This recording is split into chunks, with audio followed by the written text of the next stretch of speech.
I am Dr. Keith Gamble. I am a professor of finance at MTSU.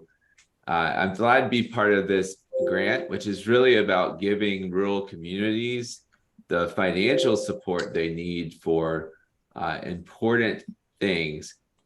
I'll follow Steve's lead and just scroll through my slides. I hope to not run into any screen problems, but if I do, please stop and interrupt me. Let me know. I welcome that feedback. So I'll be going through the pre-application process, much like Steve did, but with a focus on the financial components and looking specifically inside the forms of what's information is requested, and I'll point out a few of the more unusual financial terms that are part of this pre-application process. Again, pre-application is really where you do the work, is in this community facilities grant and loan program. It's the pre-application that is the time-consuming work. So there are four kinds of funding available. The low interest direct loans. A direct loan is a loan directly from the federal government to the entity receiving the loan. It doesn't have a third party lender. And a low interest direct loan. Low interest direct loans are truly low interest. The rates that you get through a low interest direct loan are going to beat any other offer that you can find in the world. And there is some evidence needed that you can't just get support from local lenders. If you can get support from local lenders and you're happy with that support, then this program is really not needed for you. Well, by all means, you can use the local lenders. This is really an alternative for those who don't have the opportunity to work with local lenders. And there are some specific requirements that ensure that. Now, this program also includes grant money, and there is a large difference between grants and loans. So loans have to be paid back. Grants do not. So they're both really attractive because the loans are so low interest. But if you're eligible for grants or even partial grant funding, that is, I think, the best option for the entity applying, because the grants are not expected to be paid back, but of course they have more restrictions than the loan component. Importantly, it's not all one or the other. You can have combination of the two, and I'll talk in a minute about the factors that help determine which combination that you're eligible for. There is also a loan guarantee program. Now, it's not something that we go into detail on, but it is part of this program. The loan guarantee program is through a third-party lender, and you can inquire about potential loan guarantees through that third-party lender.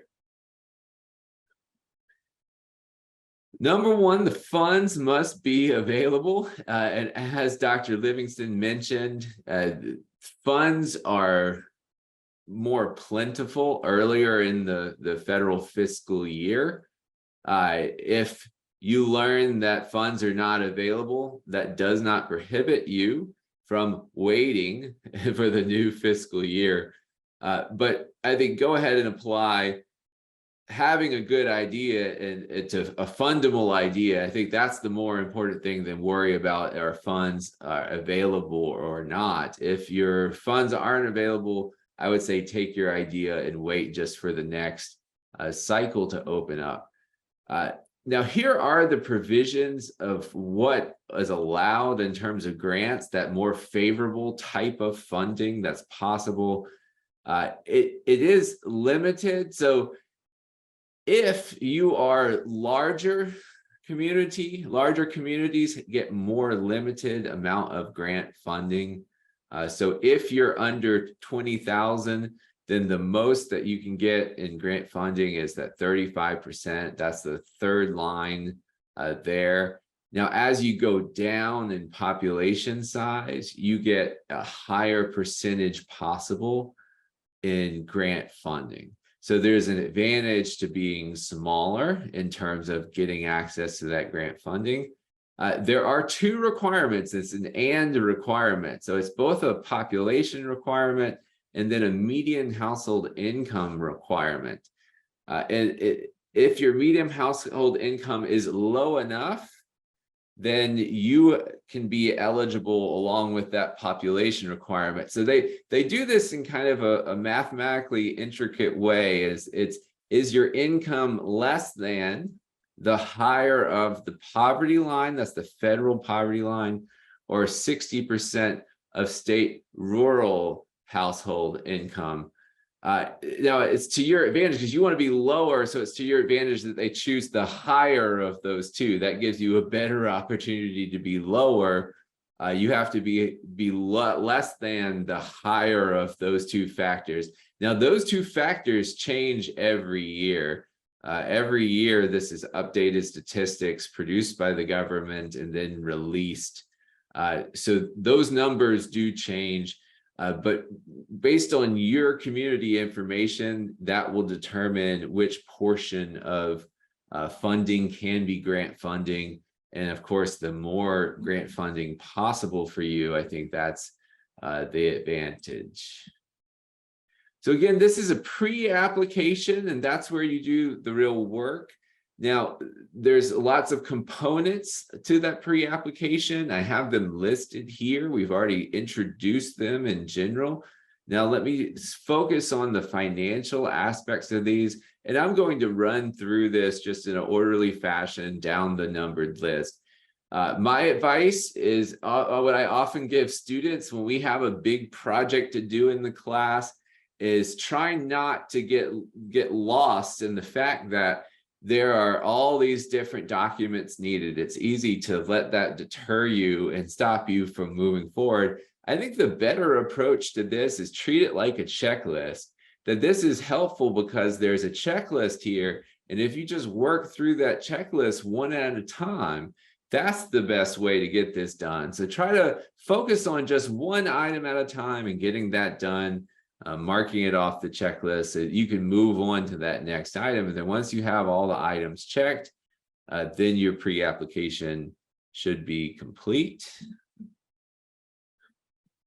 All right, so you'll see a bunch of SF and numbers. SF is for standard form, and then helpfully to be specific about which form it is they need, they have a specific number. So this is from our first document, the standard form 424. And there's just a couple financial items on that SF 424 form. One is in box 18, we have estimated funding for your project. Federal funding, that's something that you're requesting here from the USDA. If you have other sources of federal funding, those should be disclosed here as part of your project. You may be providing funding yourself as an applicant. You may not be asking for the full amount. You can provide some funding as an applicant. You put that estimated amount here. Perhaps the state is also kicking in some funds to support your initiative. There's a box for that. Also for local, any other entity that may be funding your program. And then there are some types of programs where there's going to be participants paying a small fee, and those participants will generate some income that's going to be used to fund the program. So all possible sources there. It's not like you have to have dollar amounts, positive amounts in all those boxes. It'll just be clear of where the funding you're planning for would come from to execute this project. It's okay. It's normal that some of those are just going to be zero, but this is really just to be complete about all the possible sources of funding for your project. And then item 20 on the standard form 424 says, is the applicant delinquent on any federal debt? If yes, you have to disclose that, and then you have to explain why. Now, my thoughts on this is that's probably not going to automatically exclude you, right? If you are delinquent on debt, that also speaks to the needs of your community. But I can't imagine being successful in a pre-application if you don't have a very clear explanation of why the applicant is delinquent on any federal debt. So those are the financial items from SF 424. So we'll continue. This is from my checklist, item 2. This is standard form 484A. Now that is for specifically non-construction type programs. Construction programs involve some other additional items that are needed. We'll take a look at that in a second, but the simpler version is the non-construction programs. They want to know some basic budget information as part of this pre-application. And this is in section A of the form. There needs to be a budget summary. So there needs to be a listing of the specific function or activities that you're proposing as part of your grant, and then a breakdown of funds estimated that are for this specific project. And then for non-construction programs, again, moving down that form, we're now in section B. This is more specific budget categories. That section A before was aggregate information, so totals. Now we're going to break it down by the specific items within those categories. So what is it the money is going to be used for?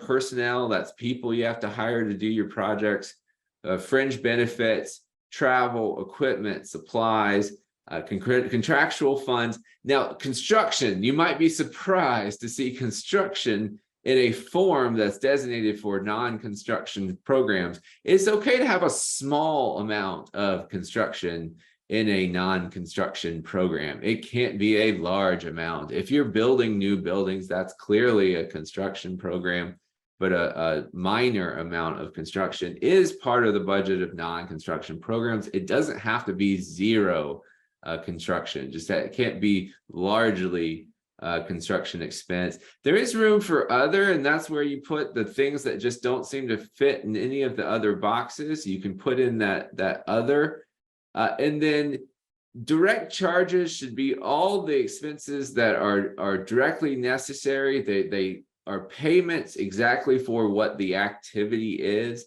Now, to do certain activities, you often have what are called indirect charges.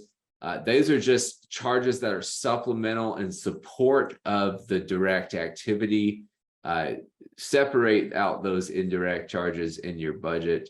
And then programs may have income. You may have participants that are paying a little money, and that goes into your budget under program income.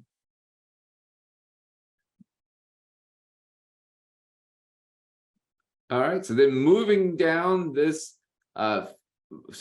moving to 2.2, this is form SF484C, the C for construction programs. So these are primarily buildings, construction-based projects. You can see that the budget information here includes a lot of costs that are classified specifically for that construction. So things are newly here like land, right-of-way, appraisals, that you don't see on the non-construction program forms, only allow a little minor part of construction, but these are building buildings. There's the inspection fees, the site work, demolition, all of that specific types of spending that are necessary on a construction program. So we also have assurances. This is our standard form 424B and 424D. For construction programs and non-construction programs, these are things that you need to read through and then agree to. So all proposals should have a narrative that accompanies your financial information. The narrative needs to be an explanation for the project. Why is this project needed, and provide some basic information about the cost. Now, you do provide specific information about the cost and all those categories on the forms. This is just a summary of what you're proposing what you're doing. What is the goal of the project? Why is this needed? What are in summary, the costs for the project? So like Dr. Livingston mentioned, there is this requirement that you have letters from local lenders that says they either can't fund you. It's okay if they can't fund you. If they say this is not a proposal that we would provide lending to, you just get that in the letter and then you submit that part of your pre-application. If they will give you funding, then you need to submit what kind of rate. It may be a rate that's too high for you to pursue that funding, and that's okay. Again, the federal government is not interested in outcompeting with local lenders. They're interested in providing alternative to those who can otherwise complete the project because they can't get funding or the funding is too expensive to be practical for the project. Yeah. Back to audited financial statements. This should be 5 years of financial statements. The audited financial statements need to be prepared by a CPA, that is a certified public accountant. There is an alternative to that. You can have your own prepared financial statements for the past 5 years, but they must be in these standard forms of statement. The profit and loss statement, that also is an income statement. The other type, balance sheet. Balance sheet's about assets, things you own, and liabilities, things that you owe as an organization. That is your balance sheet. And then the cash flows. So any income and expenses need to be specified in that statement of cash flows. So now item 7, moving down our checklist. This is a current operating budget and a proposed budget for the upcoming fiscal year.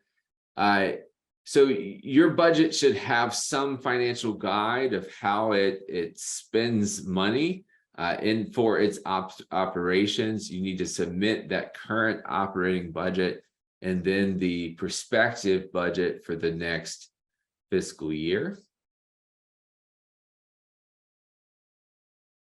And then item 8, moving down our checklist, that current balance sheet, which must be within 90 days of the application. Again, a balance sheet looks at assets, all the items that are owned by the organization, and all the liabilities, all the things that organization owes. And this is at a certain point in time. So what is your current balance sheet would say, what are assets and liabilities you have now? That would not include things that you're imagining in future years having as assets or liabilities. Those would be off your current balance sheets. Those assets and liabilities you have at this snapshot in time.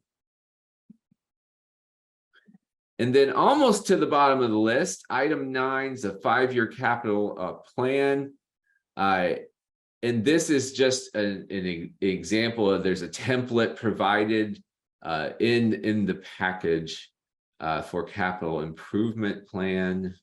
Item 10, projects with a cost of $300,000 and under. Those projects can use Form 1942-54. If you have a very large project, consult with the specialist for that report. Those large projects require something more specific, but the lower value projects, you can use Form 1942-54. And we're almost done. So here's our item 10 on our checklist. So financial items on the applicant feasibility report. There's some cost estimates needed for certain things like development, construction, land and rights, legal fees, and so on. In another space, they want you organizing any income that's expected for the year. Now, these are numbers you've already put in other places. You can easily collect and put in again into this form. And then any other funds outside of USDA that are being used, like any state money that's coming in. You want to specify those other funds on this financial items on the applicant feasibility report. So further information is available in the USDA Technical Assistance portal in the guidebook. My part of the presentation is just focusing on some of those financial items needed within the pre-application.